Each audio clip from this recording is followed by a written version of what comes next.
Ordens. Então, boa noite para quem já chegou, para quem vai chegar, para quem vai ver depois o vídeo. Então, a gente estamos seguindo aqui, né, bravamente, corajosamente, nessa fase principalmente do estudo, que é a fase de Vipassana, né?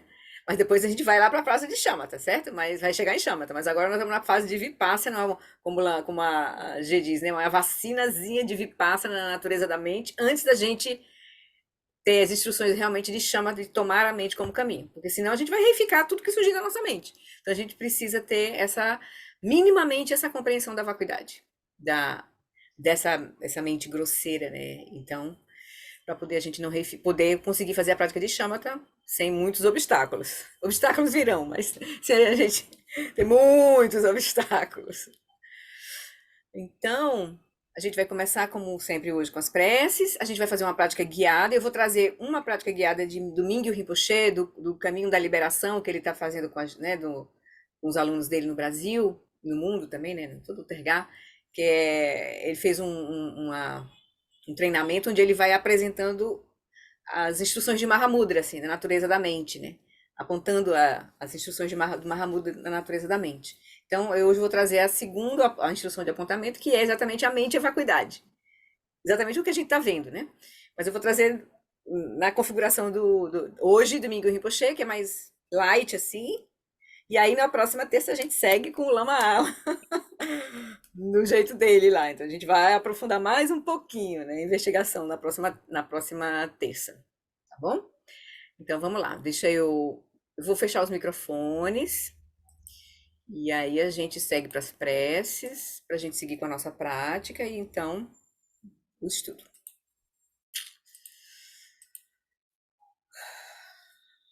Então, deixa que a nossa, nossa atenção se desprenda de todas as preocupações. Deixa que a nossa consciência ilumine nosso corpo agora, nesse momento presente.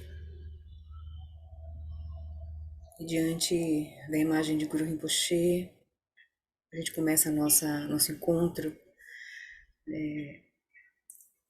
purificando a nossa motivação, renovando as nossas preces, para poder a gente alinhar a nossa motivação, né, a nossa intenção com a nossa prática. E para que todo o ensinamento vá fazendo sentido para nós. A gente pede essas bênçãos iniciais com essas preces. Então a gente começa fazendo a prece que nos recorda dessa conjunto de ensinamentos, né, que nos ajuda a realmente direcionar a nossa mente para o Dharma, a nos desviar das 8 preocupações mundanas, que são os 4 pensamentos que transformam a mente. De forma breve, a gente lembra que as facilidades e vantagens desse precioso renascimento humano são extremamente difíceis de encontrar.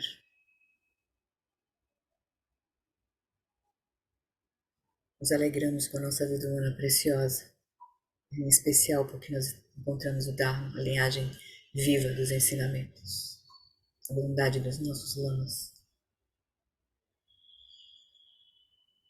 Também a gente lembra que todos que nascem estão sujeitos aos fenômenos da impermanência e da morte. A gente cuida de transformar cada momento como um momento de prática, para a gente não perder tempo e não nos arrependermos no momento da nossa morte e diante de cada transformação da nossa experiência. E a gente lembra que a causa e o resultado de ações virtuosas e não virtuosas não podem ser evitados. A gente a cada vez mais aprofunda a compreensão da natureza interdependente das causas e condições, ou seja, a compreensão da originação dependente. Como tudo influencia tudo. A gente cuida das nossas ações, estão sob o nosso domínio. Por fim, a gente lembra que a natureza contínua dos 3 reinos de Sansara é um oceano de sofrimento. Enquanto a gente vê com essa ignorância operando em nossa mente e por conta disso a delusão, que é a apreensão equivocada né, da nossa experiência, que nos contrai a nossa mente, que é ampla, limitada, num senso de eu separado da experiência, o que faz surgir as aflições mentais, as ações não virtuosas e todo o sofrimento. A gente não vai colher, a gente só vai, enquanto a gente estiver operando com essa inteligência, a gente vai colher sofrimento, insatisfatoriedade. Então, ao nos recordar disso, ao me recordar disso, possa minha mente voltar-se para o Dharma sagrado. Surge em nós essa aspiração clara e a gente olha ao redor e vê que essa é o potencial de todos os seres que têm uma mente. Então a gente olha ao redor para os seres queridos, nossos amigos, todos os nossos seres no nosso entorno, todo mundo. A gente aspira que todos os seres tenham felicidade em suas causas. Estão sofrendo, mas que esse sofrimento é construído pela confusão das suas mentes. Então a gente aspira que todos eles tenham felicidade em suas causas, que a lucidez completa, que eles sejam livres do sofrimento e de suas causas, que é a ignorância e a confusão, que eles nunca sejam separados da bem-aventurança sublime, que é livre do sofrimento. É que a gente olha para todos os seres, em especial os seres que estão sofrendo enormemente com essas guerras, e os seres que estão perpetrando as violências, porque eles vão colher os frutos de suas ações. Que eles permaneçam em grande equanimidade, livres do apego e da aversão aos que estão próximos ou distantes. Então, com essa semente, né, da bodhicitta, que é compaixão e amor, o desejo que todos os seres sejam felizes, e compaixão, que todos os seres se livrem de sofrimento, essas são as sementes da bodhicitta. Com isso, faz para nós renovar o nosso voto de refúgio, as três joias no caminho de transformação verdadeira, nosso voto de Bodhisattva. No Buda, no Dharma e na excelente Assembleia da Sangha, até que alcance a iluminação, neles eu tomo refúgio. E através da minha prática das 6 perfeições, que são generosidade, ética, paciência, energia constante, concentração e sabedoria, possam todos os seres sencientes alcançar o estado búdico. Que através dessa nossa prática, essas 6 perfeições possam todos os seres sencientes alcançar o estado búdico. Sangye chodan saki choknam lam janchu bardu dani kyapsu chin dagi jinso gi pesonam kim drola penchir sangye druparsho Sangye chodan saki choknam lam janchu bardu dani kyapsu chim dagi jinso gipe sonam kim drola penchir sangye druparsho. Então, com o calor dessa aspiração que surgiu com a nossa contemplação, com o nosso voto de refúgio bodhicitta, a gente então evoca a presença de Guru Rinpoche com a prece das 7 linhas, representando a lucidez da mente de todos os Budas, e que é a natureza da nossa própria mente, que ele possa nos ajudar a remover todos os obstáculos externos, internos e secretos, para a gente realizar a nossa verdadeira natureza, inseparável da verdadeira natureza de Guru Rinpoche, de todos os Budas, de todos os seres. Na fronteira noroeste de Odiana, no coração de um lótus, está sentado aquele renomado como Padmasambhava, que alcançou o espantoso supremo Siddhi e está cercado por uma hoste de muitas dakinis. Seguindo suas pegadas, dedico-me à prática. Por favor, aproxime-se e conceda suas bênçãos. Guru Pema Siddhi Hum, que ele possa então despedir essas bênçãos para nós, para todos os seres.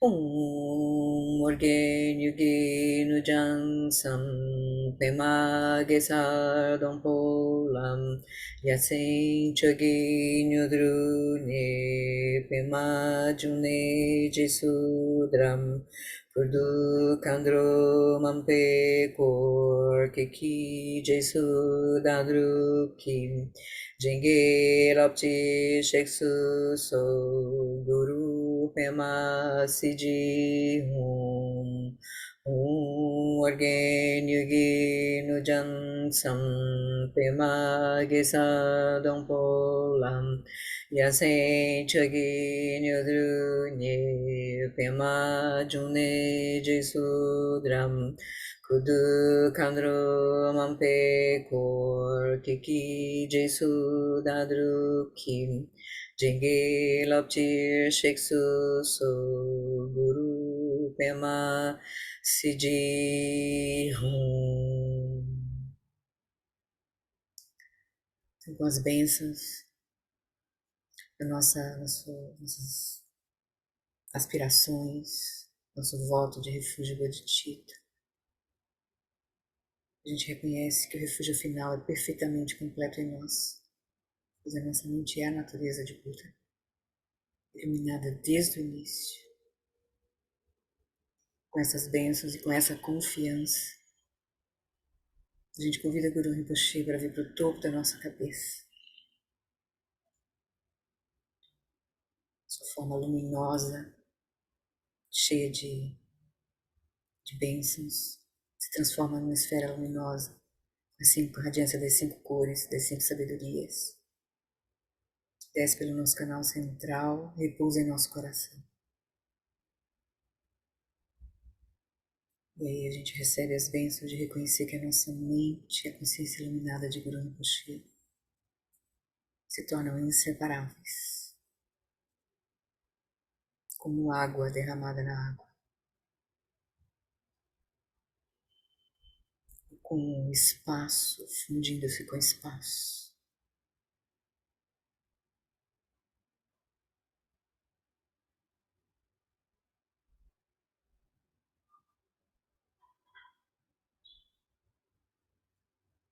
Desse reconhecimento, desse lugar de reconhecimento, dessa inseparatividade, com essas bênçãos, a gente então faz a nossa prática de hoje. A gente começa a nossa prática.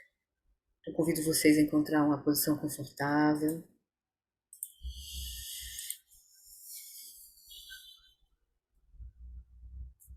Então, acomoda o corpo de forma que ele fique confortável durante a nossa sessão. Faz uma respiração profunda para soltar o ar estagnado.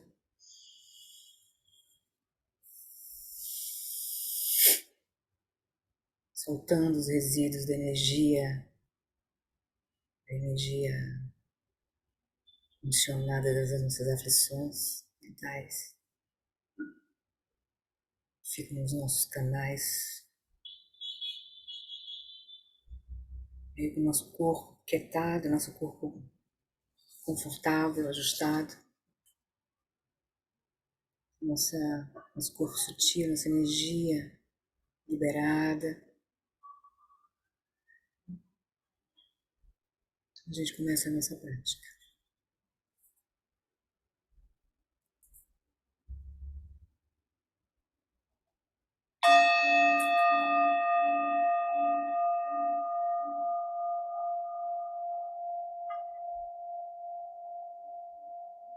Deixe que o som do sino seja um sinal para você relaxar. Como sempre, começamos estabelecendo o corpo, a fala e a mente em seus estados naturais. Deixe a consciência iluminar o corpo. À medida que vai percorrendo o corpo desde o topo da cabeça até a base, vai soltando as tensões que encontrar.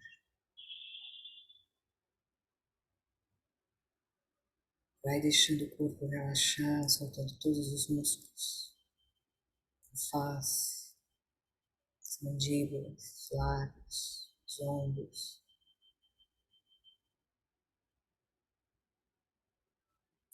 Eleva gentilmente o peito, o tronco pelo externo, elevando o peito, facilitando assim o relaxamento dos ombros, das costas.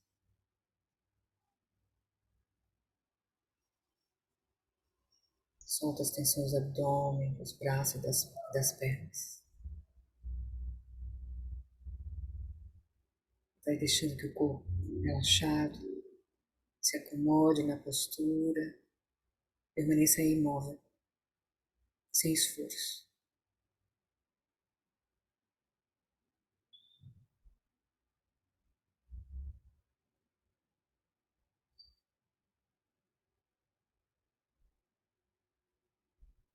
Agora vai deixando que a tua atenção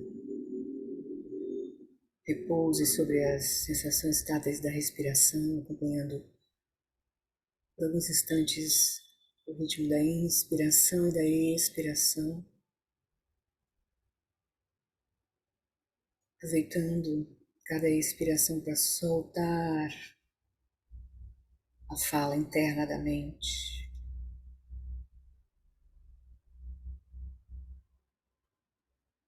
experimentando esse silêncio interno ao final de cada expiração.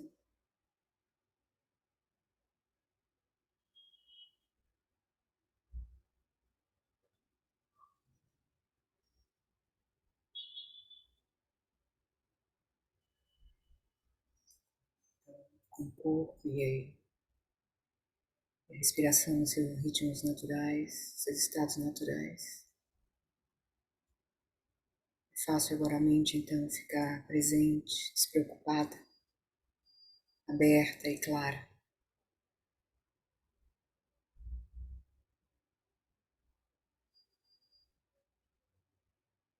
E deixe os olhos agora ao menos parcialmente abertos. Repouse naturalmente, sem tentar controlar a experiência de alguma forma, mas sem se perder em distração.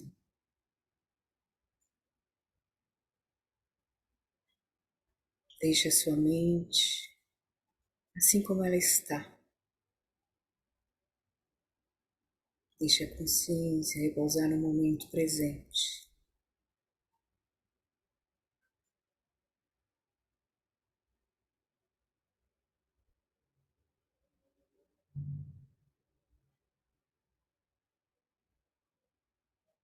Por alguns instantes, deixe sua mente olhar para fora, observando suas aparências, sentidos físicos, cores, formas, sons, sensações.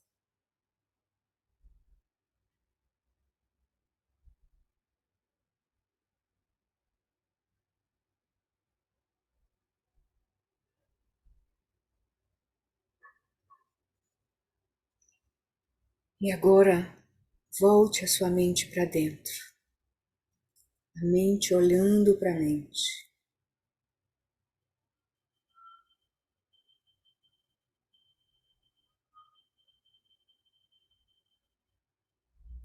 Então agora, investigando, olhando diretamente para a nossa própria mente, nós vamos fazer algumas perguntas. Nós vamos fazer as perguntas uma a uma, reservando um tempo para observar a nossa experiência e ver o que encontramos. Não é uma prática para pensar sobre essas questões intelectualmente. Essa prática, vamos apenas observar a nossa mente diretamente.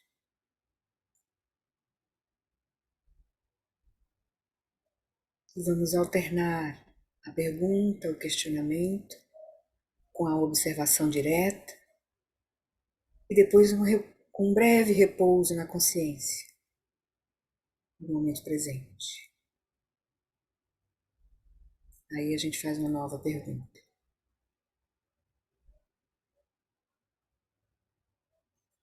Então, deixando a mente, olhando para a mente, Pergunte, investigue. Onde está a mente?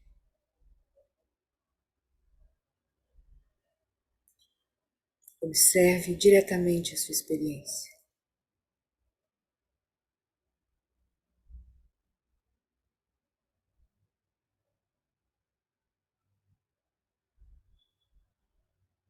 Então, relaxe, deixe a consciência relaxar em seu próprio lugar.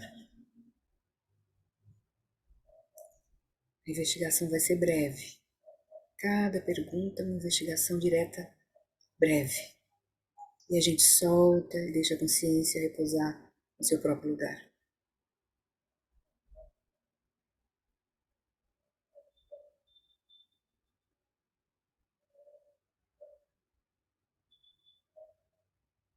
Agora, de novamente, a mente olhando para a mente, a gente investiga como é a mente. Ela possui alguma cor, contorno ou forma?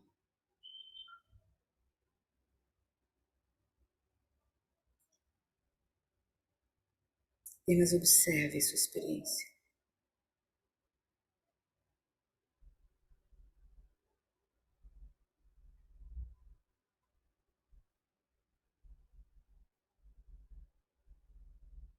Então solta a investigação e deixa por alguns instantes a consciência repousar em seu próprio lugar.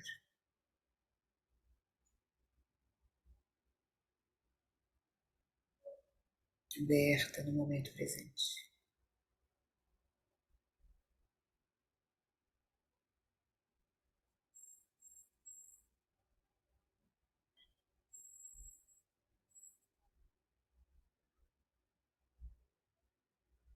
Então agora seguimos novamente com a investigação, olhando para a própria mente. A mente tem um começo ou fim?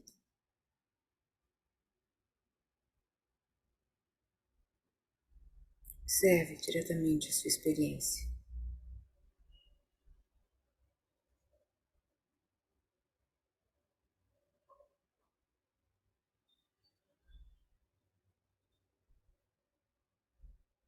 Então solte a investigação e repouse na consciência aberta do momento presente.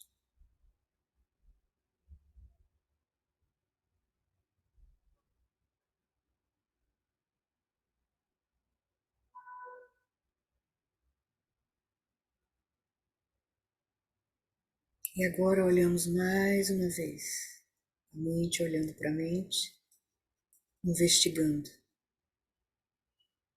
A mente está dentro ou fora do corpo?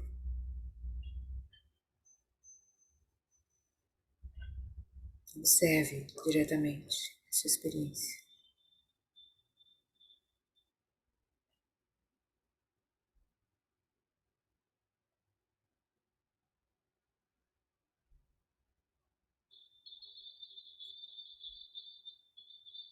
Então, mais uma vez, solta a investigação, deixa a consciência repousar em seu próprio lugar.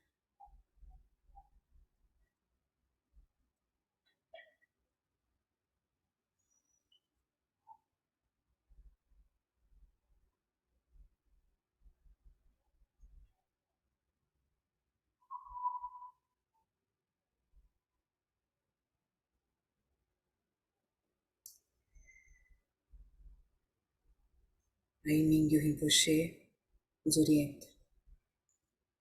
Quando você investiga a mente, você percebe que não consegue encontrá-la.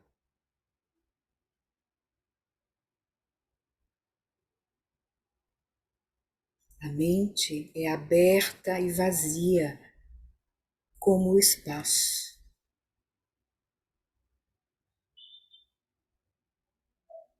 Não tem contorno, nem forma, nem cor. Não tem início, nem fim. Não tem dentro, nem fora. Ela é completamente vazia, vazia de elementos que possam identificá-la.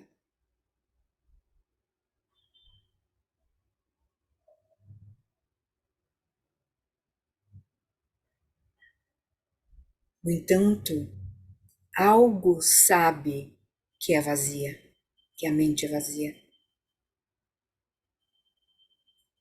Esse conhecer, esse saber é a clareza ou a claridade, luminosidade da mente. A consciência ainda está presente, a cognoscência ainda está presente.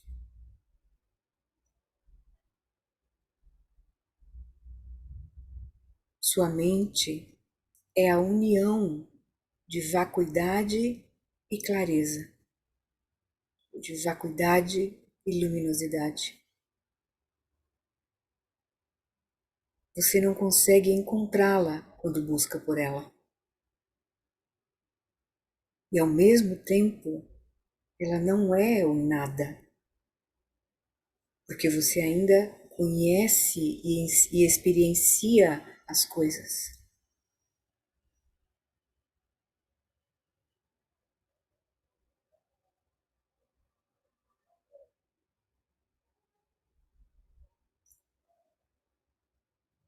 Quando você experimentar esse não encontrar, essa não encontrabilidade da mente, solte e repouse na consciência.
Gentilmente, movimentando o corpo, trazendo a atenção para o nosso encontro.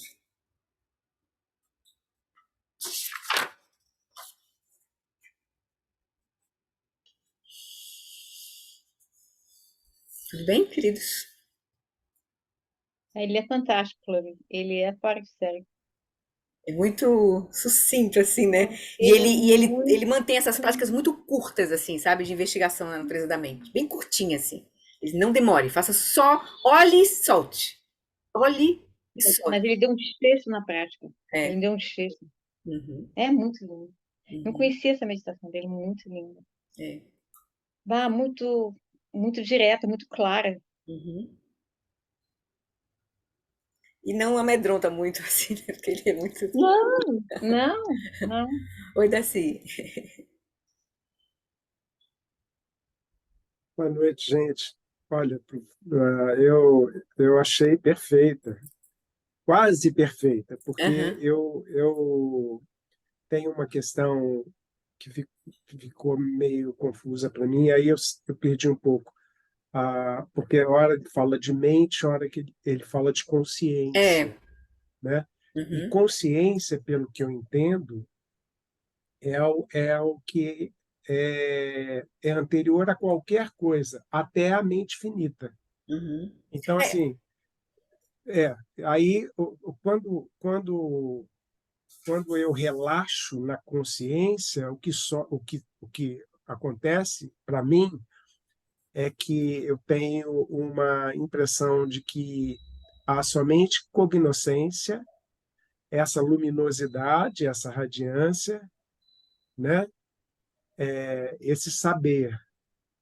E o resto, perfeito, assim, cai como... Nossa, eu achei dele... Não é nem deliciosa, eu fiquei muito impressionado com essa meditação. Legal. Na sexta-feira a gente vai repetir ela de novo. E lembra que aqui o Mingyur Rinpoche, no Caminho da Liberação, ele dá as instruções do Mahamudra em cinco fases. Essa é a segunda fase. Então ele vai apresentando, porque o estilo Mahamudra o mestre vai nos conduzindo na experiência de reconhecimento dos aspectos da natureza da mente. Então aqui ele está nos conduzindo, nos ajudando a ver o aspecto da vacuidade. A gente não encontra, certo? Ele já deu, ele não encontra, mas a gente vê que não é um nada, porque tem uma cognoscência ali. Mas aí a gente vai, na próxima etapa, ele vai falar do aspecto da luminosidade ainda, da união, na verdade, luminosidade e vacuidade, mas a gente penetra mais dentro do conteúdo da própria consciência. Aí da consciência, porque a gente vai ver, a gente está olhando a mente, que a gente já nós estamos penetrando nessa experiência. Nós estamos vendo cada vez, né? A gente viu na terça passada que o Lama nos lembra que esse reino de Chitta, que a gente chama aqui como mente indiscriminadamente, tem dois aspectos. Tem o aspecto do movimento, o aspecto cinético, e tem o aspecto da própria da radiância, que é a própria consciência. Eu vou botar os termos que o Lama usou aqui, porque aqui. Dois reinos de experiência sob a designação de Chitta. A mente operante, engajada em emoções, pensamentos, memórias, imaginação, imagens mentais e sonhos, todos os eventos e atividades da nossa mente. Isso é como a energia cinética da mente. E ainda tem dentro desse reino de Chitta a consciência substrato, que é o estado fundamental, relativo e luminoso da mente. Então, quando a gente está penetrando nessa dimensão, a gente diz, olhe para a mente, investigando a mente, nós estamos vendo esses dois aspectos.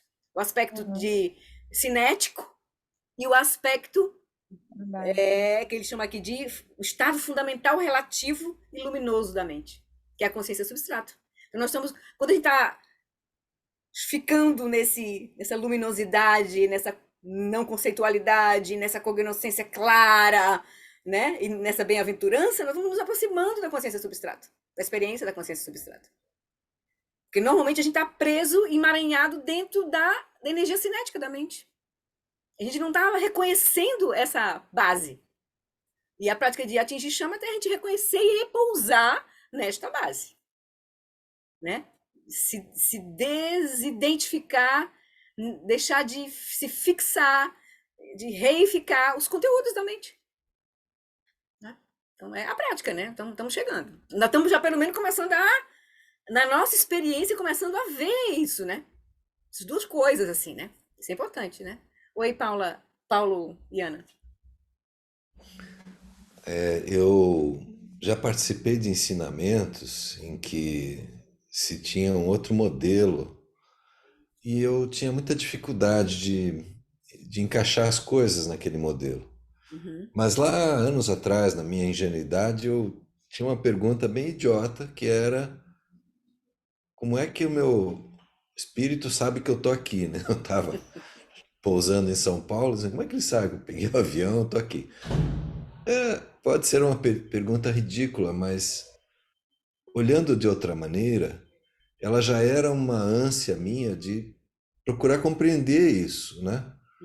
E esta visão que o budismo traz, para mim ela é tem muito sentido. Eu ver que anos atrás, aquela mente que pensava isso, está tão viva quanto essa agora que lembra disso, né? Então, não está nesse corpo, aquele corpo já que estava lá já envelheceu, já é outra coisa, muitas células aqui já trocaram, né? Então, apesar de alguns amigos da informática terem uma esperança de poder escanear o cérebro e guardar numa memória, eu estou vendo que isso não tem sentido, né? E essa vivência que o budismo nos coloca para experimentar, né? Essa experiência do saber, do conhecer, realmente não Diretamente, tem né? De nada a ver. saborear, né? Faz todo É, sentido nessa experiência de saborear, né? Ver diretamente, né? É muito mas interessante. acho interessante as ferramentas hábeis, né, que tem para É estudar esses processos, porque no nível mais intelectual, mundano cognitivo. aqui das aflições que a gente sofre, eu estava lendo aquele livro de psicologia budista do Geshe Tati, e ele mostra, por exemplo, né, como lidar com raiva, como é que se vai passo a passo trabalhando essas São coisas. várias abordagens, né? Aí uma abordagem mais Sim, dentro do Sutrayana, né? Do Mahayana, do é, Sutrayana. Aqui a gente está numa abordagem do caminho dos yogis, do caminho direto. Nós estamos olhando diretamente para a fonte e esse olhar e esse reconhecer a base, a fonte da experiência é que vai fazer toda a diferença de transformar. Aí a gente não vai precisar fazer esse caminho de esforço, que é de lidar, usar antídoto, nananã, que é o caminho de esforço. Porque a gente não está repousando nesse reconhecimento, com essas práticas, né? Mas nessa prática nós estamos sim. sendo convidados a ir direto na base da experiência. Que aí E isso transforma, é muito libera, interessante, aí mas transforma completamente, libera e transforma. isso é muito interessante, mas no estado em que eu estou, A gente precisa desses tem ensinamentos que o momentos que eu Eduardo. preciso Com certeza, com do, certeza. né? Com certeza. A gente vai usar. Por isso que o budismo tibetano tem essa riqueza. E a gente é apresentado aos ensinamentos nesses três níveis: do Hinayana, do Mahayana e do Vajrayana. Vajrayana combinando com o Dzogchen. Entendeu? Porque a gente tem um pouco de mérito ali, tem um pouco de. É, Vai funcionando aqui, vai liberando a confusão aqui. Pode ser. E tem hora que a coisa. Mesmo que a gente esteja em retiro, por exemplo, muitos alunos que estão em retiro, estavam lá em retiro lá em CCA com o Lama Ala, ele mandou, eu recebi mensagens, né, que ele estava dando essa orientação para os alunos, tem um grupinho de alunos que ele dá orientação, aí ele dizia assim, que muita gente estava querendo desistir, não estava conseguindo, estava ali surgindo obstáculos que a pessoa não estava conseguindo atravessar, entende? Então aí é um momento de, ou você confia, e realmente confia na natureza vazia da sua mente, e aí olha o que vier, ou então a gente vai ter que dar um passo atrás e aí usar um antídoto, aí ó, você não está pronto, não está com essa confiança ainda, né? De olhar diretamente. Mas aí a gente vai usando aquilo que é mais favorável para nós naquele momento, para liberar. Porque o melhor é que a gente pare de fazer confusão, né? Que Pegando a esse gente gancho, desative a nossa Flori, confusão. Oi. se os alunos do círculo mais fechado do Alan Wallace ainda sentem um obstáculo para chegar até a vacuidade, eu já me senti feliz. Ótimo, nem se preocupe, Agora não, não eu tem me nada, porque não senti tem nada feliz. linear, porque não tem nada linear assim, sabe? Não é uma coisa linear.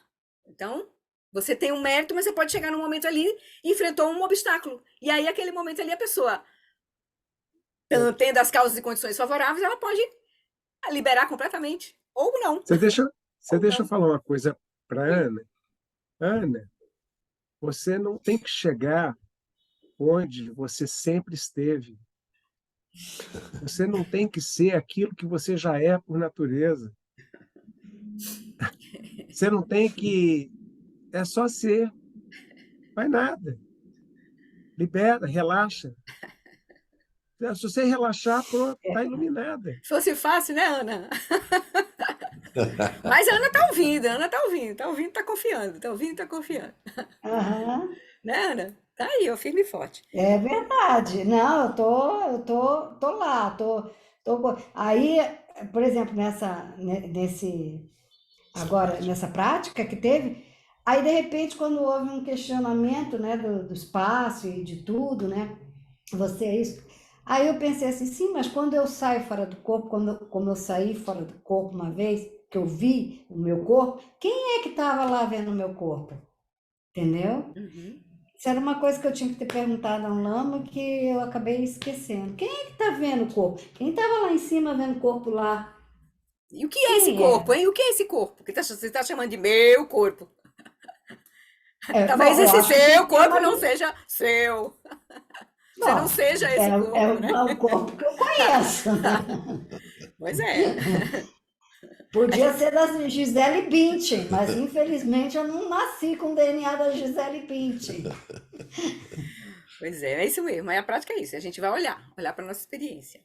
Então, queridos, vamos lá, seguindo o nosso estudo hoje, para a gente Bom, dar uma avançadinha. Tudo bem no mais, né? Então, vamos lá. Deixa eu pegar aqui. Kindle. Então, nós paramos aqui, né? Nesse primeiro comentáriozinho do Lama. Eu vou só voltar para a gente ver o texto raiz aqui, que é pequenininho dessa fase. Nós estamos aqui, ó, vendo a vacuidade da mente. O texto raiz é esse aqui, página. Quem está com o livro físico, 90. Então, vamos ler só o texto raiz e os comentários. A gente vai voltar lá para onde a gente parou no comentário. Então, novamente, o mestre perguntou.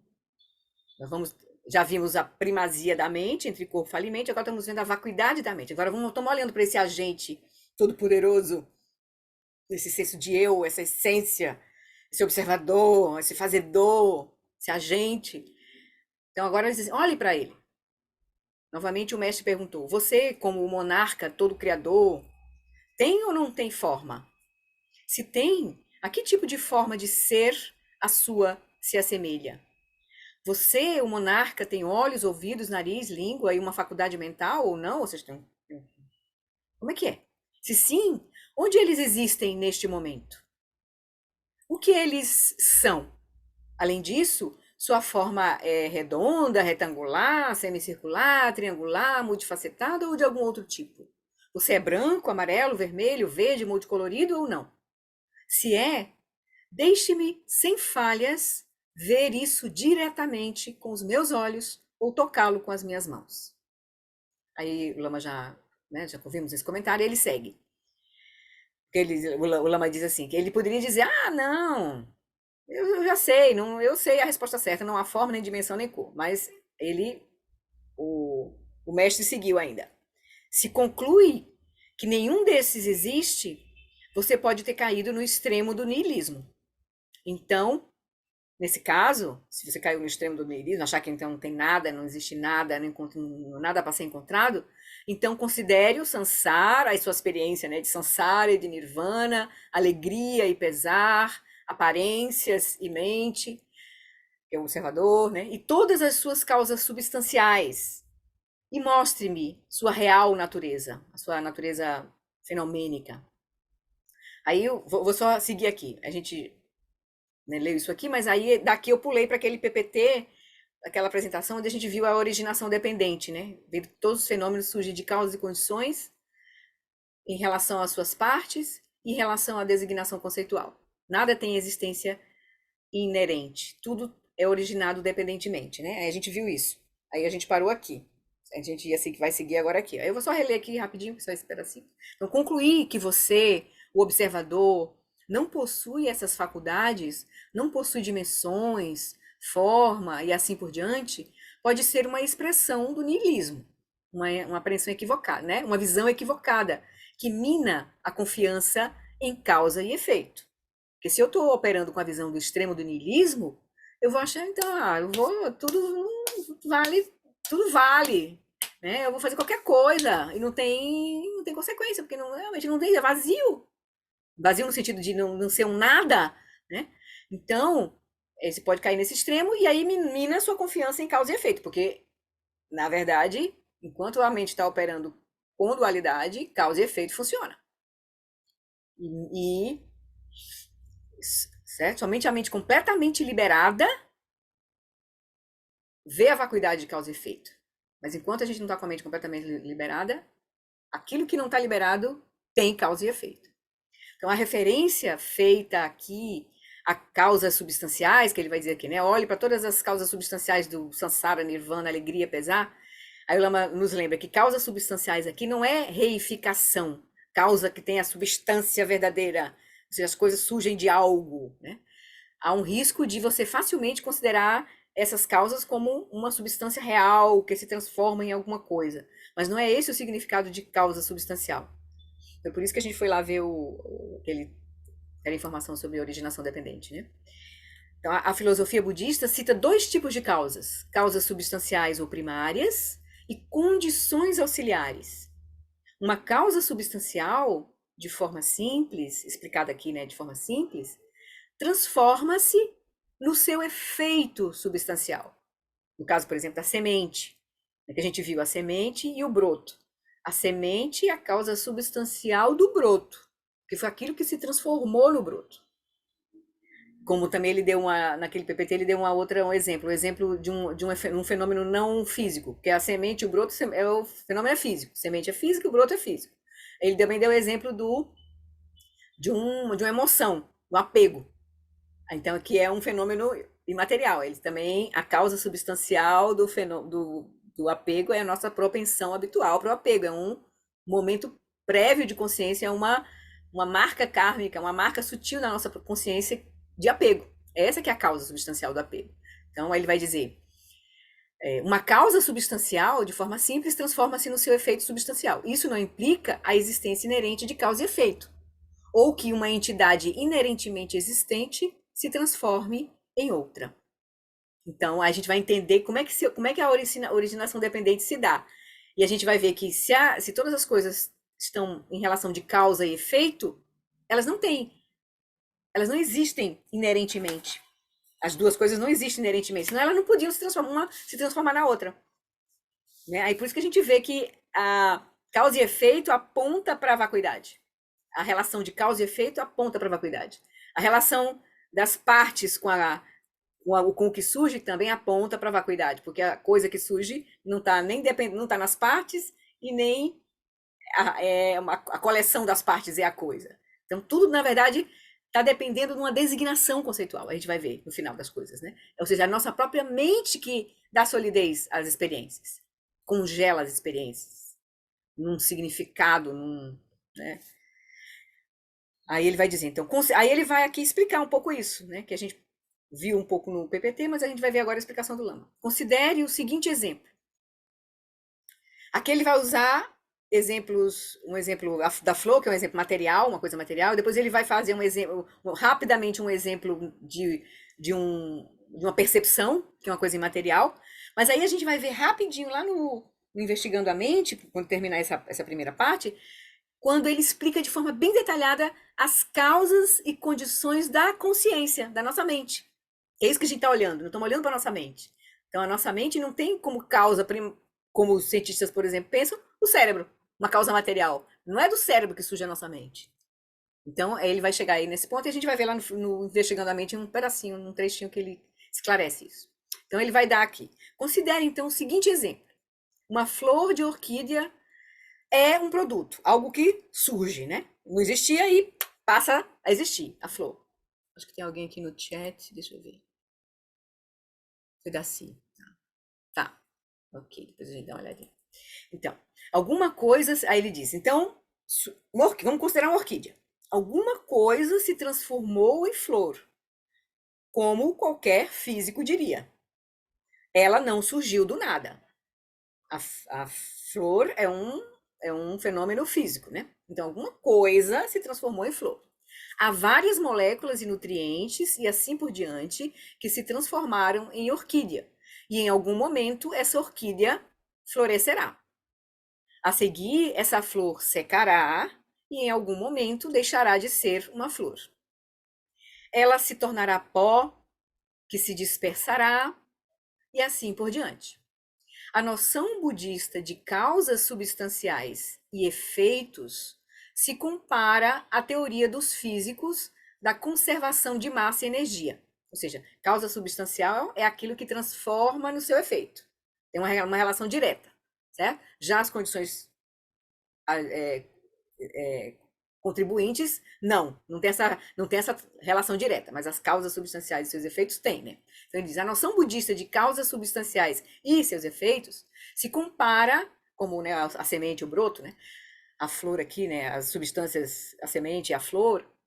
Então, ela se compara à teoria dos físicos da conservação de massa e energia, onde na física se diz que as coisas sempre emergem de algo anterior e se tornam outras coisas na sequência. Ou seja, nunca algo surge do nada ou se transforma em nada. Então, em qual momento essa manifestação se torna uma flor? E é quando ela deixa de ser? Aí a gente viu no PPT aquela imagenzinha crescente da semente que foi se transformando no broto, né? Em que momento a semente se transformou no broto? Aí, para algumas pessoas, bastou surgir uma coisinha, já é o broto, não é mais a semente. Mas outros vão achar que enquanto tiver semente e a coisinha estiver pequenininha, ainda é semente, que está brotando, mas é semente. Então, depende do nosso conceito de broto e de semente, né? Então, que varia de pessoas para pessoas. Aí são. Há alguns instantes atrás, essa flor era algo que poderíamos chamar de botão. Se o abríssemos à força, se abrisse o botão à força, não veríamos uma flor, porque ele vai se despedaçar, cai, né? Apenas algo que ao final poderia ter se transformado numa flor, né? Se transformaria em flor. Quando essa flor tiver secado, por outro lado, aí a flor cresceu, aí ela secou. Quando ela tiver secado, ela deixará de ser uma flor? Se ela ainda possuir algumas das partes essenciais que contribuem para aquilo que nós chamamos de flor, por exemplo, ela está seca, mas ela tem as pétalas, o estame, o pistilo e assim por diante, poderemos chamá-la de flor seca. A gente já fez um ajuste aí na nossa percepção, né? Portanto, ainda seria uma flor, agora seca, né? Mais adiante, quando as partes se separarem em fragmentos menores, caiu todas as pétalas, daí não mais, e quando certamente se tornar em pó, que pode ser levado pelo vento, não mais a chamaremos de flor. Assim, essa sequência de aparências deixa de ser uma flor quando removemos a sua designação como tal, deixamos de chamar de flor, certo? Tal, da mesma forma que o botão se transformou em flor quando removemos a primeira designação e demos a segunda. Era botão, e aí agora a gente está chamando de flor. Aquilo que era botão, a gente está chamando de flor. Então, ele está um pouco nos trazendo um pouco para essa compreensão da originação dependente de causas, condições e designação, né? As suas partes, estilo, porque se não for isso, a gente não considera a flor, porque para um fenômeno, um conceito tem que ter uma aparência e uma funcionalidade, né? Que isso varia, né? De pessoa, de cultura para cultura, pessoa para pessoa, enfim. Então, assim, essa sequência aí. Então, além disso, há muitas coisas que contribuem para a formação de outra coisa. Então, além da causa substancial, né? Da causa primária, tem muitas outras coisas que contribuem para a formação de outra coisa, mas que, na verdade, não se transformam em tal coisa, que são as condições auxiliares, né? Se essa flor tivesse sido cultivada em uma estufa, a estufa seria uma condição auxiliar, bem como a temperatura da sala, a umidade da sala, a pessoa que construiu a estufa, os pais da pessoa e a ideia. Acho que eu gostaria de entrar no negócio de flores. Vou investir meu dinheiro em uma estufa. Então, teve essa ideia, teve alguém que pensou isso, que teve um pai, que teve uma mãe para poder nascer primeiro. Então, se a gente for puxar o fio, não tem fim. O fio de causas e condições, né, das condições auxiliares, não vai ter fim, assim, né? Então, são tudo que contribui para o surgimento do evento, né? Tudo é originado dependentemente. Lama está mostrando um pouco isso para nós aqui. Então, o pensamento, vou entrar no negócio de flores, é uma condição auxiliar que leva ao eventual crescimento daquela flor que foi cultivada na estufa, né? Assim como as sequências de situações e pensamentos que deram origem a esse pensamento, que levou a pessoa a pensar em entrar no negócio de flores, por exemplo. Teve um monte de pensamento antes que surgiu, para a pessoa ter tido aquele pensamento. Aí o Lamont vai até exemplificar aqui, né? Aí ele vai dizer, então, o pensamento, né, vou entrar no negócio de flores, é uma condição auxiliar que leva ao eventual crescimento da flor, assim como as sequências de situações e pensamentos que deram origem a esse pensamento, vou entrar no negócio de flores. E os avós e os bisavós da pessoa, e antes, e assim por diante. Se a gente for puxar, não tem fim. É como o Thich Nhat Hanh dizia, né? Se você olhar para uma folha de papel, de fato, de forma profunda, você vai ver o universo inteiro numa folha de papel. Se você for puxar o fio, tá tudo ali, né? Então, muitas dessas condições auxiliares, então, sim, desculpa, uma matriz ou uma coleção infinita de condições auxiliares foi reunida para permitir que essa flor lá da estufa estivesse aqui agora. Muitas dessas condições auxiliares não se transformaram na flor, como ocorreu com a água, com a energia da luz solar, a cobertura de folhas, mas ainda assim, se não tivessem surgido, essa flor específica lá da estufa não estaria aqui. Então, presumo, aí ele vai colocar uma outra experiência, presumo que uma flor bonita e com bastante frescor, ainda sem nenhuma borda acastanhada, ou seja, tá vivinha, novinha, viçosa, possa provocar uma sensação de beleza no observador. Então, essa flor agora que surgiu lá da estufa do pensamento dos avós, do universo infinito, se você olha, você pode, enquanto observador que está ali naquele lugar, olhando aquela flor, você pode ter uma sensação de beleza. As moléculas da flor não se transformaram na sua alegria ou satisfação. No entanto, contribuíram para isso. Que a sua alegria e satisfação vem do seu contínuo mental de experiências. Você precisa ter um contínuo mental de experiências que você, olhando tal coisa, lhe provoque aquilo, né? Naquele momento, porque pode ser em outro momento você olha para uma flor e não tem essa experiência de beleza, tem uma experiência de tristeza. Se você olhar uma flor, por exemplo, que te lembre o velório de alguém, sei lá, uma situação triste. Então, tem um monte de situações internas na sua mente que vão determinar a tua experiência, né? Aqui, a pessoa olhou e teve uma sensação de beleza, né? Alegria. As moléculas da flor não se transformaram na sua alegria ou satisfação, no entanto, contribuíram para isso. Portanto, assim como houve muitas causas substanciais que fluíram para a flor e condições auxiliares para que essa transição ocorresse, para que a flor surgisse, né, aparecesse, toda perfeita, por sua vez, essa flor está continuamente se transformando em sucessivas flores durante a sua existência a cada instante. A cada momento, cada partícula da flor está em um estado de fluxo. Na verdade, tudo está num estado de fluxo. Aquilo mais, que tem uma aparência mais densa e sólida, aquilo mais sutil, como a nossa própria mente, por exemplo. Tudo está em estado de fluxo, transformando-se nas partículas de flor do momento seguinte, aqui no caso da flor, né? Então, neste exato momento, estão se agitando, cada partícula surge e cessa, dando origem às partículas subsequentes, isso no nível, né, subatômico. Configurações de massa e energia por um lado, e por outro, emanação de raios de luz que provocam reações químicas no cérebro das pessoas, né? Olha. Então tá tudo se conectando assim, né? Se você estiver vendo essa flor, tudo isso está contribuindo para a sua percepção, como a percepção das cores da orquídea. A flor não está se transformando na sua percepção, certo? A flor não é a condição primária para a sua percepção. Assim como o seu cérebro não está se transformando na sua percepção. O cérebro também não está se transformando na sua percepção. Caso contrário, o seu cérebro perderia peso com o tempo, na medida em que se transforma em percepções imateriais de cor, prazer, satisfação. Então, não, os fótons que estão sendo emitidos da flor estão agindo como condições auxiliares para a sua percepção mental, para a sua resposta emocional, que é uma experiência imaterial, né?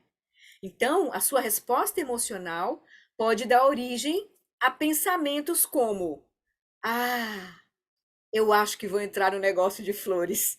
Lembra que ele disse que podia ter havido uma sequência de coisas que fez com que a pessoa tivesse aqui naquele pensamento. Ele deu um exemplo assim, de que, como poderia ter acontecido, né? Assim, outro ciclo se inicia. A pessoa bota o negócio, faz uma estufa, né? Surge as flores lá da estufa bonitas, toca a mente de alguém, aí a pessoa, enfim. Né?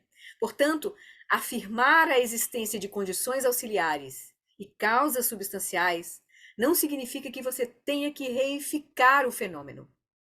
O surgimento dos fenômenos não implica a realidade absoluta dos objetos que conceitualmente imputamos a esses surgimentos. Então, tudo são surgimentos que nós imputamos rótulos, designações. São surgimentos que estão em fluxo. Então, retornando ao texto. Aí ele diz, então, considere o samsara e o nirvana, alegria e pesar. Ou seja, nós levamos as nossas alegrias e pesares tão a sério. Eles significam tanto para nós. Também considere lá no texto, né, aparências e mente. Ou seja, aqui, mente sendo definida como aquilo que vivencia os surgimentos, né? Aparências e aquilo que vivencia as aparências, que é a mente, né? E considere, então, todas as suas causas substanciais. Ele está trazendo o trechinho do texto lá, né? Do texto raiz. Aí ele diz, dentro desse amplo domínio, você consegue imaginar algo que surja na dependência de causas e condições e que requeira apenas condições auxiliares e nenhuma causa substancial, nada para se transformar nesse algo? A hipótese budista é que todos os fenômenos que surgem na dependência de causas e condições requerem algo que se transforme neles, ou seja, requer uma causa substancial. Você nunca obtém algo a partir do nada. Sempre há uma causa substancial. Então tem uma relação de causa e efeito naquilo que surge. Aí ele vai dizer agora, considere a minha percepção, agora ele está nos trazendo para um fenômeno, para uma experiência imaterial, que é a experiência da nossa mente, uma experiência de percepção. Considere a minha percepção de um pedaço de tecido colorido. Fótons de luz que emanam do tecido atingem a minha retina e catalisam eventos eletroquímicos no cérebro, na cabeça, que a gente chama cabeça, no caso do cérebro. Eles não se transformam na minha percepção imaterial do tecido, mas funcionam como condições auxiliares para o surgimento dessa percepção. Apenas, agora, ó, isso aqui é quem tem que frisar.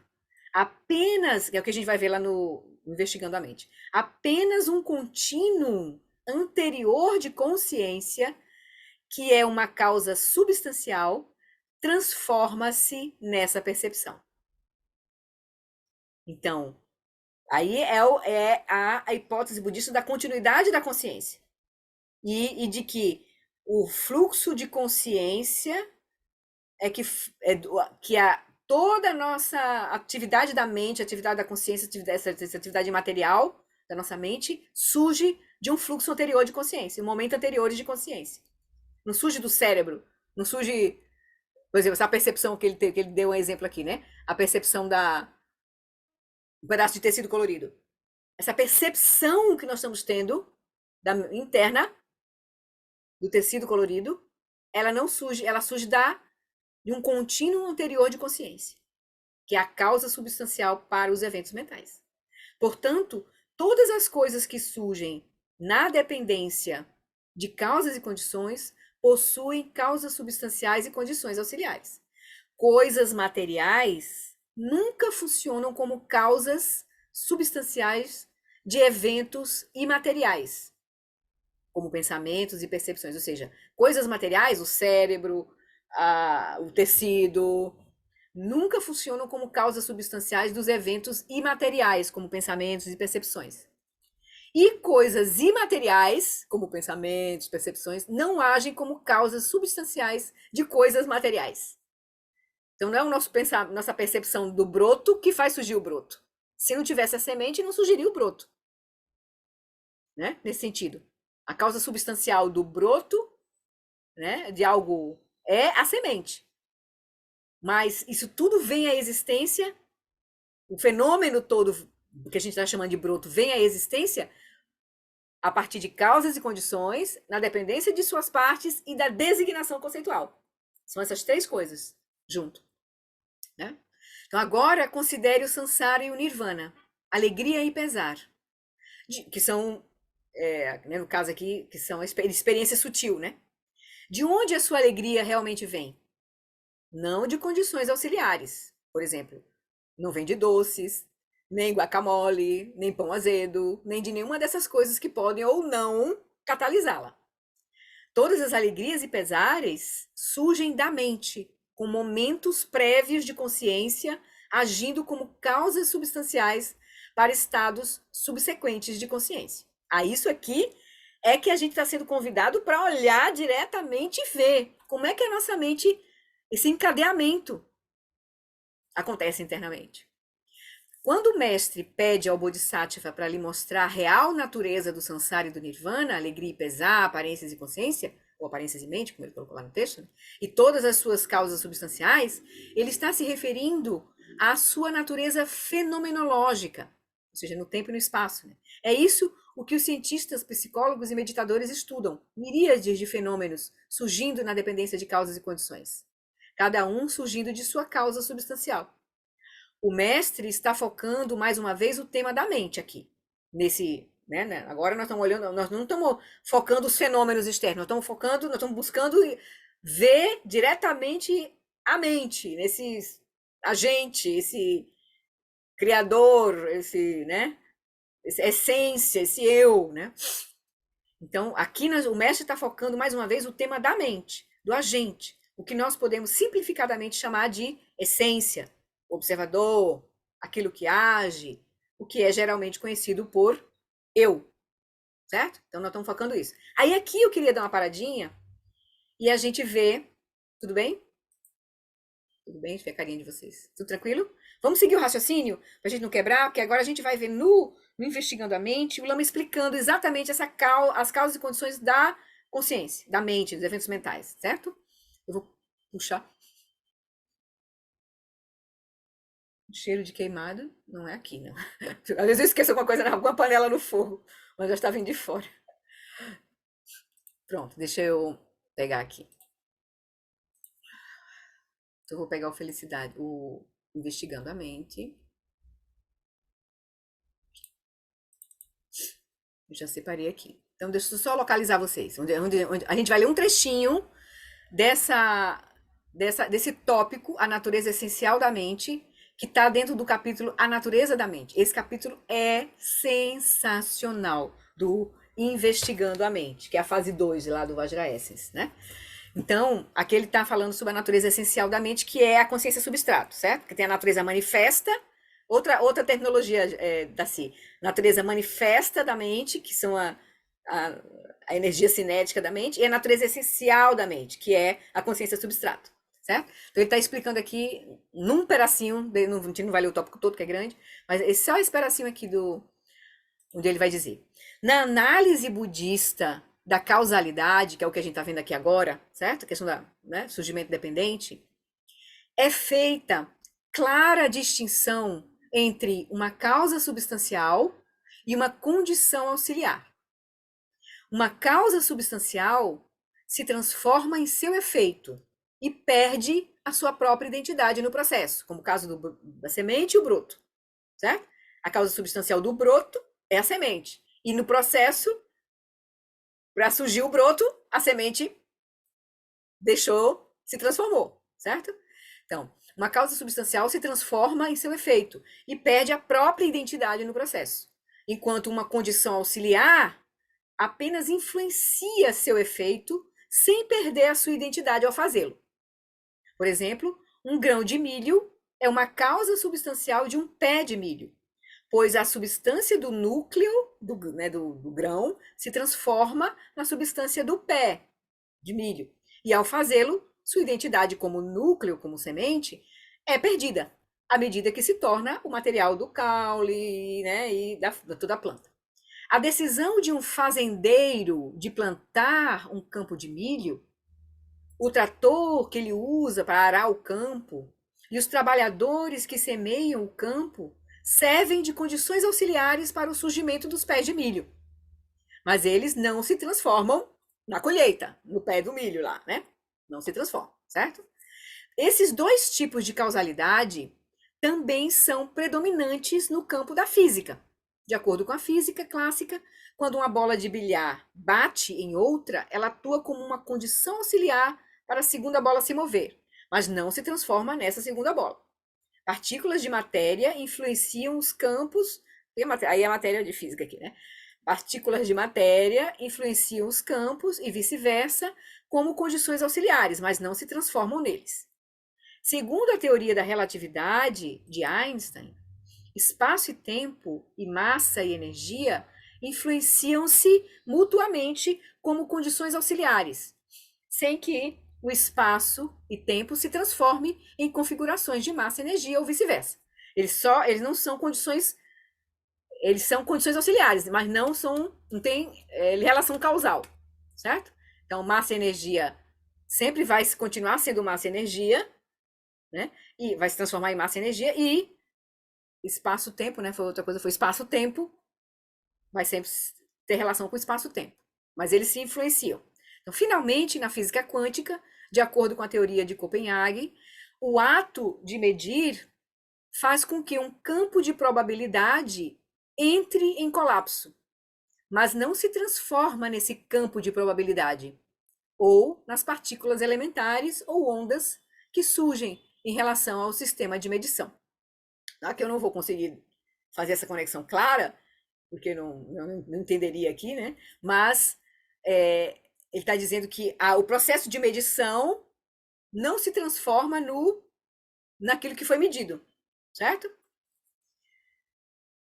Da mesma forma, porque o processo de medição é teórico, né? E aí o processo de medição gera o instrumento, gera o sentido que vai fazer a medição, mas aquilo que é medido não tem a mesma natureza, né? Não se transforma. Então, da mesma forma, com base na análise budista acima, sobre a causa da consciência humana e as descobertas empíricas de contemplativos que reconheceram a consciência substrato e sua relação com a natureza manifesta da mente humana. Então, aqui voltando. Então, com base, então, dessa mesma forma que de causas substanciais são a base dos seus efeitos, né? Da mesma forma, com base na análise budista acima, sobre a causa da consciência humana, né? Aqui, agora, incorporada aqui, e as descobertas empíricas de contemplativos que reconheceram a consciência substrato, que é esse nível mais profundo, né? E sua relação... Opa, desculpa. Acho que eu bati aqui. Aqui. Que reconheceram a consciência substrato e sua relação com a natureza manifesta da mente humana, que é essa natureza mais grosseira, né? Da mente humana, os pensamentos, imagens que nós estamos tendo, né? Que nós temos, a mente humana aqui.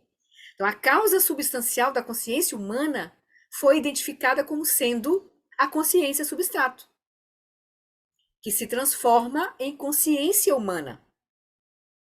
E suas condições auxiliares incluem muitas influências físicas, como a formação do corpo humano e vários fatores ambientais. Então, o cérebro, dentro da visão dos contemplativos, ele é uma condição auxiliar, não é uma condição primária. Entende?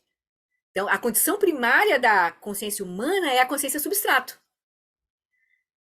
Agora, o cérebro são condições auxiliares, como a formação do corpo humano e vários fatores ambientais também.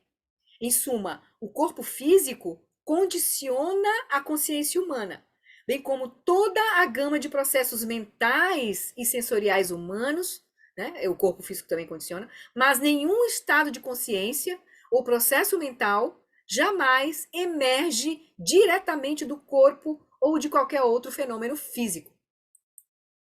Ao mesmo tempo, como veremos nos próximos capítulos lá do livro, né, podemos corretamente afirmar que estados de consciência, aqui ele vai falar o contrário. Como é que surge da consciência surge o corpo? Que é o que também os contemplativos veem, né? Essa mente humana que estava condicionada a esse corpo, com a morte, ela se dissolve, ou com o atingimento de shamatha, né? Se dissolve na consciência substrato, e no momento da morte, os elementos grosseiros vão se desvincular dessa consciência, e aí, o que vai acontecer? Ele vai dizer, ao mesmo tempo, como veremos nos próximos capítulos, podemos corretamente afirmar que estados de consciência condicionam fortemente a maneira pela qual um corpo surgirá e parecerá para a pessoa que conscientemente chama aquele corpo de meu. A relação entre estados mentais sutis e energias físicas sutis, com as quais eles estão correlacionados ao longo da vida, é frequentemente explicada a gente já deve ter até ouvido isso aqui, com a analogia de um cavaleiro e seu cavalo. Sem o cavalo, que é o aspecto grosseiro, o cavaleiro, uma mente configurada, não tem habilidade de viajar pelo espaço, nem de se engajar com seus objetos de consciência em locais específicos.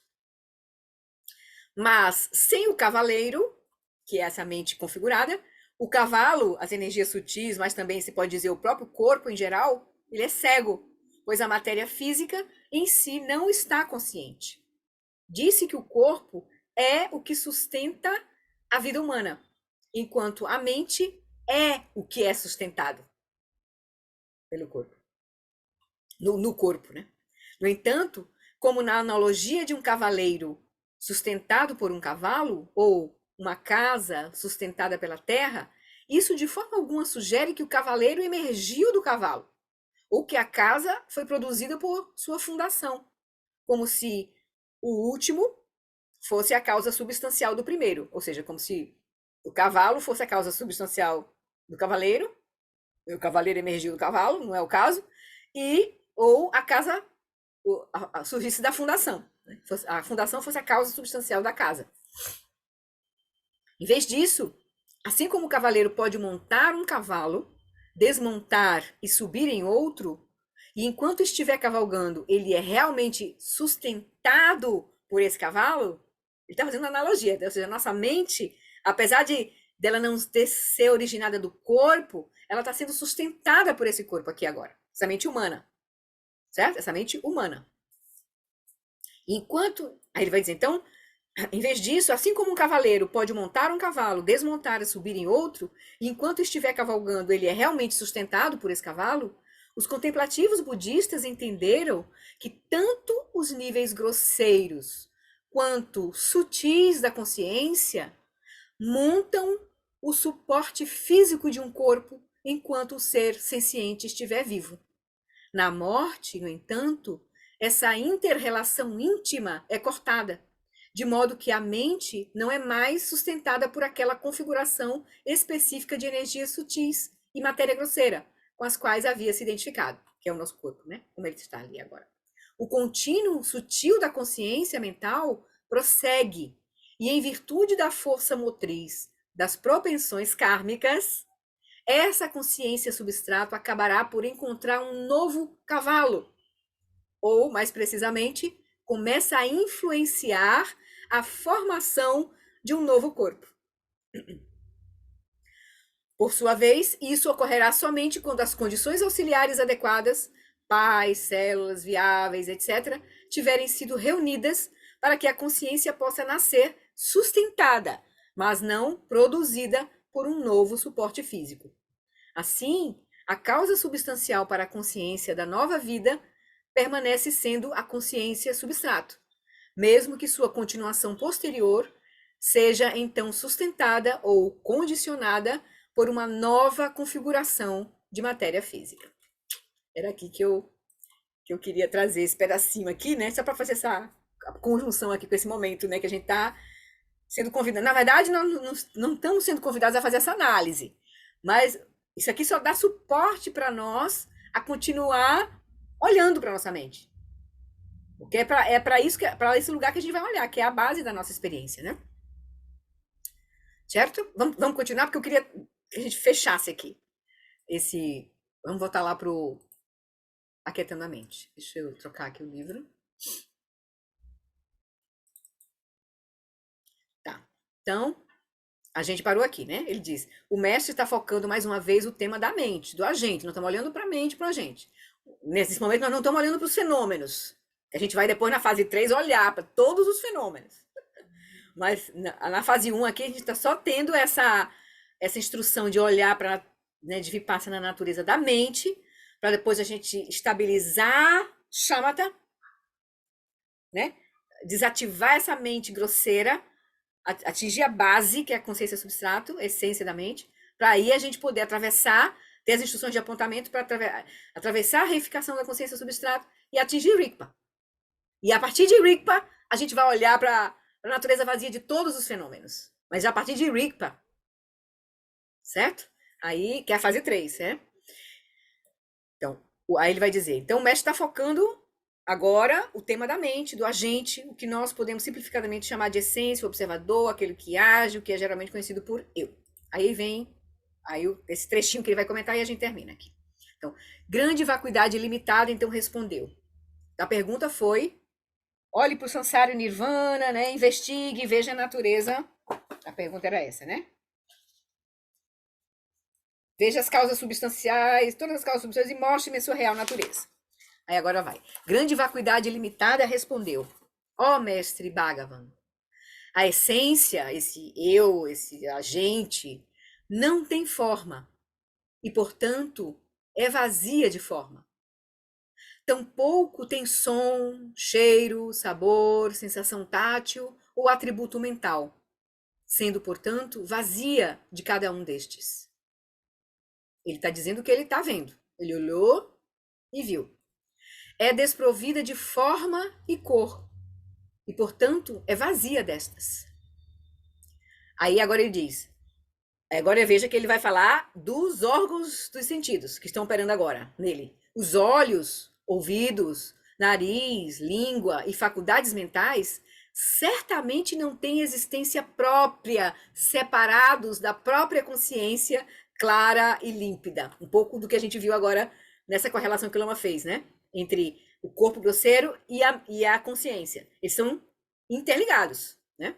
Então ele está dizendo, os meus olhos aqui, os olhos mesmo, né, ouvidos, nariz, língua, faculdades mentais, certamente não têm existência própria, separados da própria consciência clara e límpida.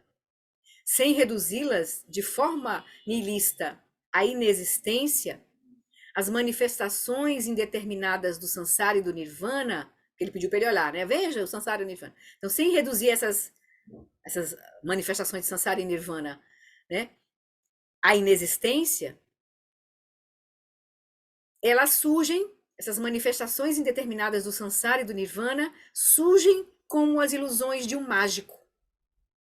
Então, é como se os fenômenos são uma magia, assim. Alegrias, tristezas, né? Que ele pediu pra gente ver, né? Samsara, Nirvana, sofrimento, tudo, né? Nossas experiências todas. Mente, aparências, mente. Tudo surgem como as ilusões de um mágico. São fenômenos em fluxo que a gente dá sentido, significado e surge e cessam, surge e cessam. Portanto, chego à conclusão de que o agente, esse eu, tem apenas a qualidade de ser incessante. Nessa mente, que é o agente, que está olhando, essa mente tem apenas a qualidade de ser incessante. Foi o que ele chegou até aí, né? Aí o Lama vai comentar um pouquinho esse tópico aqui. E ele vai trazer uma questão interessante aqui, para a gente cuidar, né? Ele vai dizer, vazio aqui, né? É vazia, ele diz, né? Não tem forma, atributo mental, é vazia destas. Não tem cor, é vazia destas. Então, vazio aqui significa destituído de. Então, essa essência é destituída de cor, de forma, por isso é vazia, né, de cor. Não tem, né? Então, a essência, o observador, o agente, essa mente, né, é vazio de forma. Tampouco tem som, cheiro, sabor, sensação tátil ou atributo mental próprios, em sua própria natureza, sendo, portanto, vazia de cada um destes. As faculdades, aí agora aqui, as faculdades sensoriais de visão, som, cheiro, sabor e consciência mental também não têm existência separada da consciência. As interações entre os estímulos físicos externos e o cérebro não são suficientes para produzir essas experiências. Então, manifestações indeterminadas significa todos os modos de manifestações, muitas delas imprevisíveis. Você nunca sabe o que irá acontecer. Por exemplo, algumas vezes, por nenhuma razão aparente ou identificável, você simplesmente experimenta uma sensação de bem-estar. Você não consegue ter esse controle de todos os emaranhados da matriz de causas e condições e efeitos, né? Então, meio que quase para nós são manifestações indeterminadas, né? Porque a gente não consegue acompanhar. São muitas coisas, né? Então, muitas coisas ocorrem inexplicavelmente, como as ilusões de um mágico. Quem é o mágico? a mente. Qual é a mágica? Tudo o que surge para a mente. Deixa eu ver aqui. Darcy, quer comentar alguma coisa, Darcy? É só que aquele comentário que começa com a grande vacuidade, ali está o Sutra do Coração. É, exatamente. Exato, que é o que a gente vai chegar, né? A gente vai chegar nessa grande vacuidade quando a gente atravessar a reificação da mente e da consciência substrata. Aí a gente vai ter condição de realmente realizar a grande vacuidade, a partir daí, né? Já sendo o sabor de Rigpa, né? Que é da base do espaço básico dos fenômenos mesmo, né? Que é não dual, que é não dualidade, né? Então, vamos voltar lá. Então, só para concluir aqui. Agora o Lama vai colocar para a gente uma questão importante no processo do caminho do Dharma. Ele vai dizer: o Bodhisattva, grande vacuidade ilimitada, chega à conclusão, no final, de que o agente, né, a mente, tem apenas a qualidade de ser incessante. Essa é simplesmente a sua resposta por enquanto. Agora, essa conclusão é um beco sem saída, uma digressão, ou é o modo como as coisas realmente são? Então, ele respondeu isso. E aí? Como é a nossa atitude em relação a essa experiência do Bodhisattva lá, né? No caso, do praticante.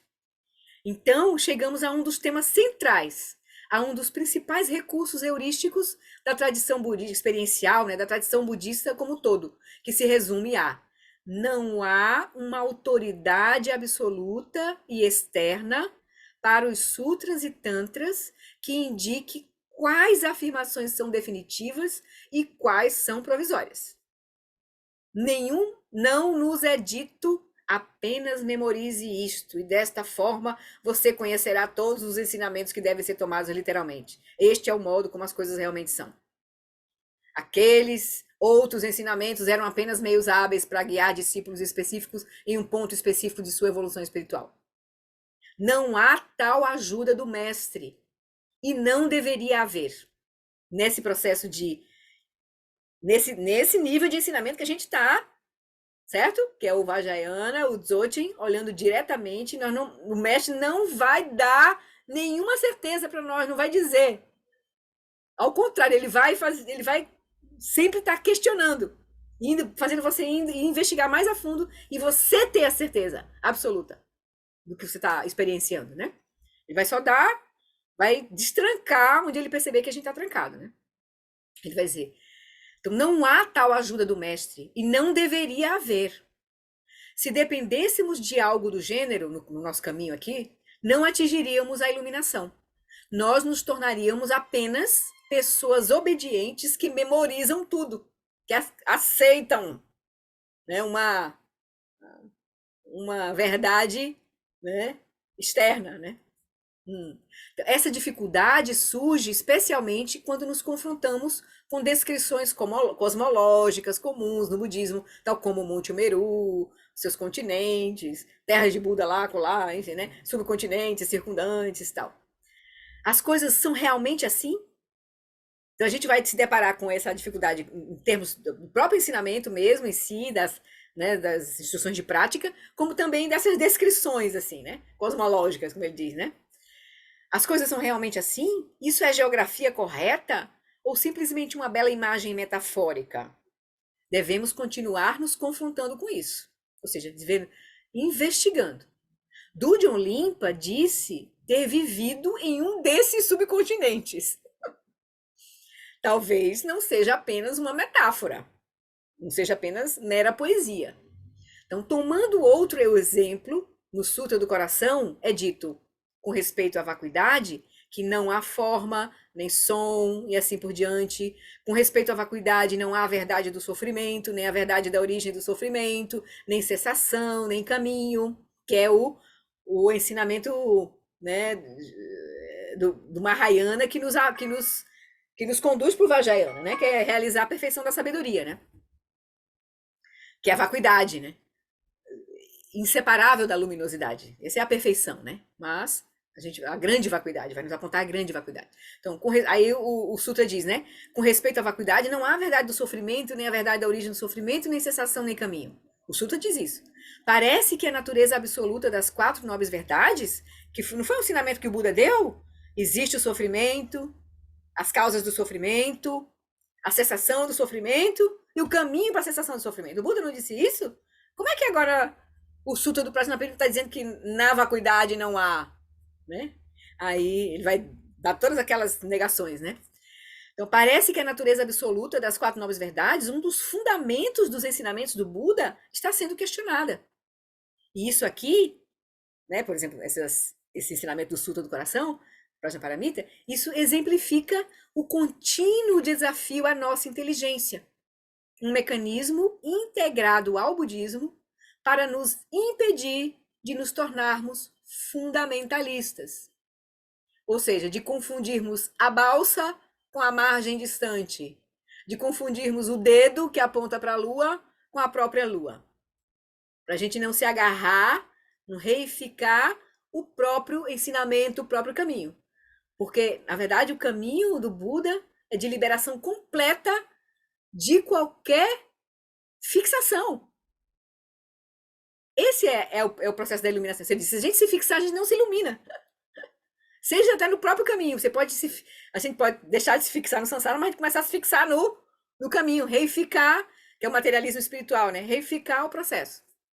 Então, se não fosse essa abordagem, poderíamos facilmente dizer, eu conheço o budismo muito bem, e então recitar tudo rotineiramente, dizendo com entusiasmo missionário, por ter memorizado todas as palavras e acreditar nelas, eu estou salvo. Que não é essa a perspectiva do budismo, né? A tradição budista faz todo o possível para evitar que isso aconteça. Alguns ensinamentos são provisórios, alguns são definitivos. E cabe a nós, a cada dia e a cada etapa do nosso amadurecimento espiritual, reavaliar qual é qual. Portanto, a afirmação, o agente tem apenas a qualidade de ser incessante, é definitiva ou provisória? É essencial que cada um de nós a leve para a almofada e medite sobre essas palavras. Quando você observa o agente, o observador, você detecta uma qualidade incessante? Você concorda ou discorda do Bodhisattva grande vacuidade ilimitada? Então, aí o Lama está falando um pouco da perspectiva do caminho, né? Que o caminho é esse, é da gente olhar diretamente. A gente não tem que... Esse ensinamento é de instrução direta de prática. É para a gente olhar e ver diretamente em primeira pessoa. Claro que você dizer assim, né, um pouco na condução que o Mingyur Rinpoche fez hoje, né? Ele diz, quando você investiga a mente, percebe que não consegue encontrá-la. A mente é aberta e vazia como espaço. Você pode apenas adotar isso como uma crença. E não ver isso diretamente. Isso não libera. Isso não vai nos liberar. Isso que ele está dizendo, né? Então, a prática é para a gente ver diretamente. E isso é que provoca a liberação. Não a gente aceitar, acreditar. Entendeu? Esse é o ponto. Então, é um caminho que nos tira da zona de conforto sempre, assim, né? Não tem... E se a gente estiver próximo dos mestres, então é que a gente fica... O chão treme, né? É bem desafiador, assim, porque os mestres... Mestre mesmo, eles vão atacar a nossa confusão, né? Vão atacar a nossa reificação, a gente quer se segurar em alguma coisa, né? Se agarrar na nossa certeza. Então, os mestres vão nos tirar da zona de conforto, né? Então, tá bom, queridos. Era isso. Chegamos lá onde eu queria ter parado hoje. E a gente... Tchau, Cris, querida. Um beijo. Se cuide, viu? Sexta-feira a gente tem a nossa prática, meditação. Então, tá bem assim? Estamos avançando, né? Devagarzinho, penetrando aí nesse reino de Vipassana, na natureza da mente. Agora segue, tem mais coisa. E na próxima terça a gente vai fazer uma outra prática agora do Lama Alan, nos conduzindo com mais blá blá blá, que ele gosta de, né? Mais, e nos conduzindo para tentar ver se a gente reconhece nessas características da mente, né? Tá bom? do que realmente é a nossa experiência, né? Mas não adianta a gente ouvir as palavras do Lama e acreditar nas palavras do Lama. Ele está só nos ajudando, é um convite para que a gente realmente olhe e veja, né? Olhe e veja. Tá bom? Então tá. Então vamos fazer as preces de dedicação. E a gente segue. Deixa eu ler aqui. Oi, sorry. Por esta acumulação de méritos, possa eu obter a onisciência que tudo vê, e possam todas as falhas ser superadas. Que das ondas revoltas e turbulentas do nascimento, velhice, doença e morte deste oceano do Sansara, possa eu liberar os seres. Sonandi tanchesi pani tobne ne pedranam panjeshin que ganati balon trupai si pezzo ledro adro arsho.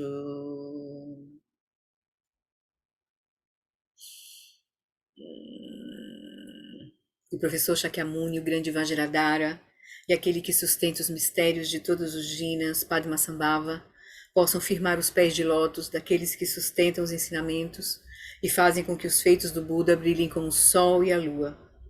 Aquele que derrama uma grande chuva de amor sobre seres em terras distantes e sustenta-os com o néctar dos ensinamentos do Buda, aquele ilimitadamente afortunado, o grande ser conhecido como Alan Wallace, possa sua vida ser longa. Em Jambudvipa em geral e especialmente no Ocidente, você ilumina os ensinamentos dos Jinas como a luz do sol. Ó Mestre, possam sua longevidade e seus feitos ser muito extensos, e possa você guiar todos os seres no caminho da liberação. Não soltar nossa mão até que a gente tenha a liberação completa. Prece para a preservação dos ensinamentos de Dudjom Limpa. A extensiva tradição da transmissão de Padmasambhava é a escola da tradução antiga da grande perfeição. Dudjom Limpa é o sustentáculo desses ensinamentos da essência definitiva. Que seus profundos termas possam ser preservados pelo estudo e pela prática, para que não diminuam até o final da existência condicionada. Que a grande tradição do Abade Shantirakshita, do mestre Padmasambhava e do rei Trizon Deutsen possa florescer e permear os 3 reinos. Que a presença das 3 joias nunca se separe do fluxo mental dos seres, assegurando assim um sublime bem-estar através dos 3 tempos. Por essa virtude, possa eu rapidamente realizar o Lama de Odiana e possa eu conduzir todos os seres, sem exceção, a esse estado de realização. Gewadi Duda, Orgen Lama Drugyune, Droatikya Malupa, Dei Salagopa Show. O Lama de Odiana é um nome personificado para o Dharmakaya, né? Então a gente está querendo realizar o Dharmakaya. Então, tá bem, queridos. É isso. E lembra, a gente vai ter o retiro do Eric de Vajrasattva. Quem tem alguma conexão com práticas do Vajrayana, o Eric é muito sutil, assim, para trazer essa prática. E é o Prajnaparamita, né? Vajrasattva é Prajnaparamita. Então, é nesse final de semana, tá? Essas inscrições ainda estão abertas. A G mandou aí os convites e vocês não perdiam. Só tá na presença do Eric, assim, é muito, muito valioso. Ô, Flori, Oi? esse horário das 2 da manhã e 5 da manhã vão estar gravados? Eu acho que esse período, a prática não, mas tem 2 horários de prática, sabe? Tem o horário de ensinamento, que é de 5 às 9, 5 às 7, que é o ensinamento mesmo, aí você não deve perder. Realmente, dorme cedo para 5 horas, tá? Realmente, Sim. 5 horas da manhã, fica gravado, é o ensinamento mesmo. Aí depois tem 2 horários de prática. Tá, Aí esse ele de vai 5 às conduzir uma 7 prática do não... Vajrayana. 5 às 7 é o ensinamento mesmo. Aí é legal não perder mesmo. E depois tem 2 horários de prática. Aí ele vai dar uma sadhana, provavelmente, de Vajrasattva. Uma prática de Vajrasattva. E O ele vai horário de explicar. 2 horas, o Não, horário de sim. 2 horas da manhã, não Não, tem um aí horário para 2 horas. vai ter prática lá. Que para eles é de Tá. manhã cedo, né? Pra gente fica madrugada, que é complicado. É, Certo? tá. Beleza. Beleza? Mas eu nem sei se vai ficar disponível o link, eu nem sei. Aí a gente vai saber depois, perguntar pra G melhor. Tá? Mas aí tem a tradução do ensinamento mesmo da sadhana, que é de 5 às 7, 5 às 9, sei lá, da manhã. E eu tenho aqui, eu anotei. 5 às 7. Aí de 11h30 Aham, às 13 e de 14h30 às 16. Aí deve ter um pouco de ensinamento e prática mesmo. tá Mas os Porque ele certo. links gosta ainda vêm, muito. né, Florence? Oi? Os links ainda vêm, né? É, ela ainda vai mandar, não mandou nada ainda. Tá. Tá bom então, queridos. Então, fiquem Beijo, muito bem. obrigada, beijo. Até breve. Até Obrigado, boa breve. noite. Boa Tchau, noite. queridos. Boa noite. Obrigado, Tchau. boa noite. Boa noite.